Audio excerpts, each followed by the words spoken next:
can I defend Revival? Honestly, no. Shut the fuck up. Shut the fuck up. Shut the fuck up.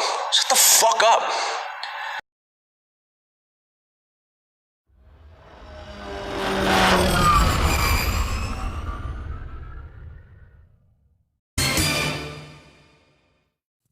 So do you still work the same way with Dre?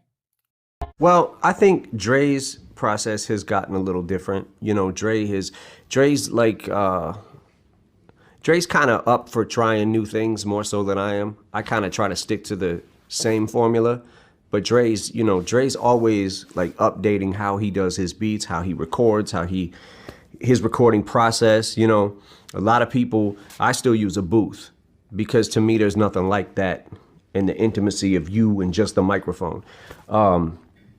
You know, but I do know that he's recorded some things where he's got the mic set up in the room where the mixing board is and don't even have a booth.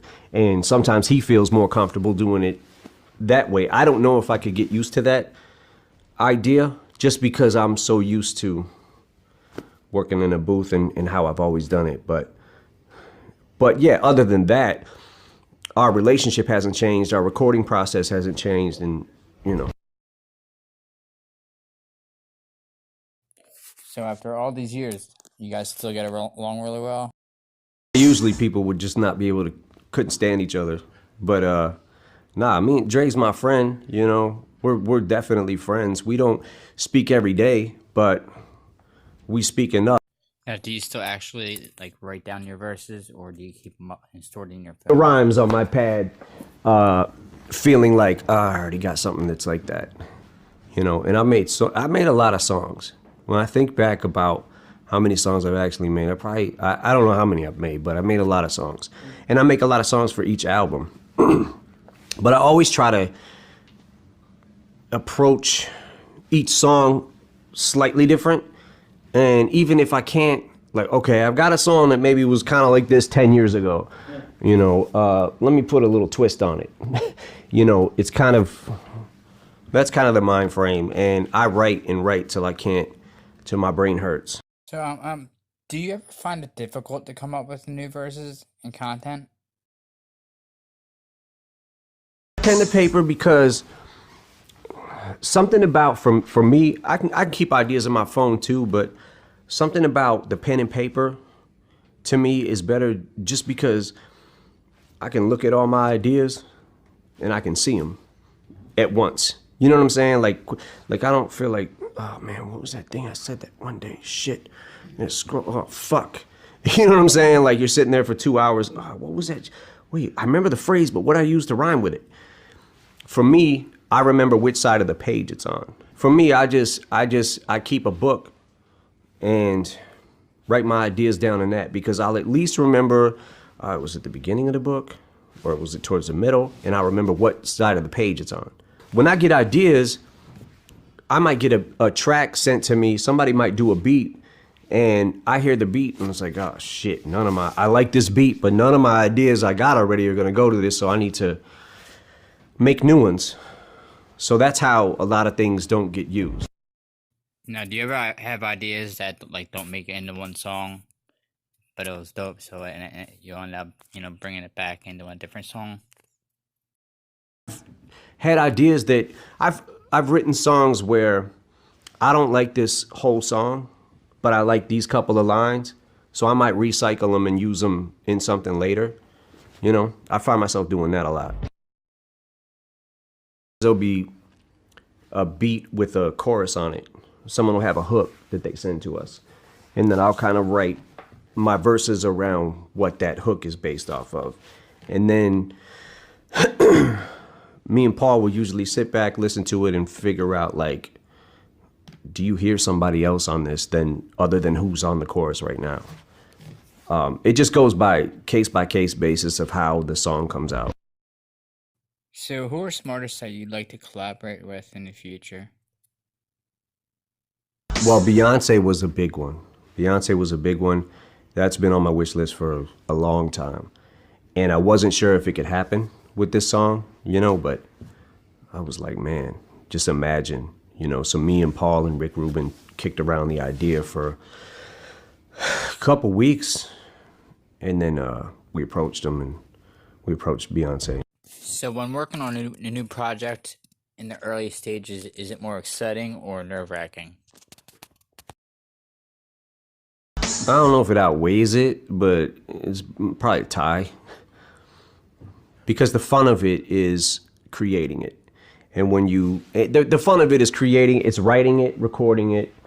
I don't even know if recording it is the funnest part.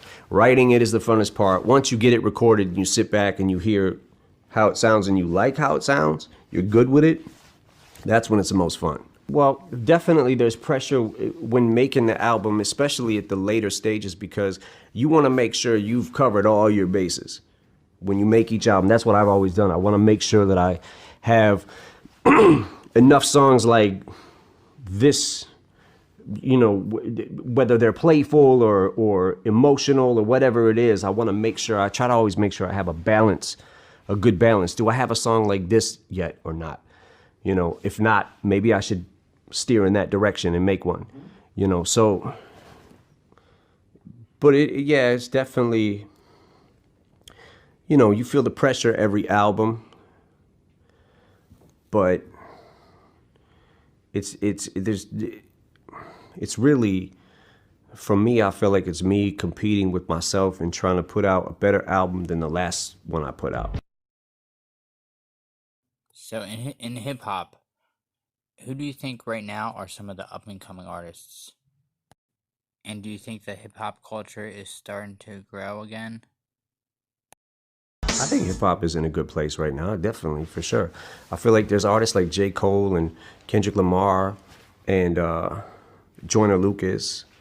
There's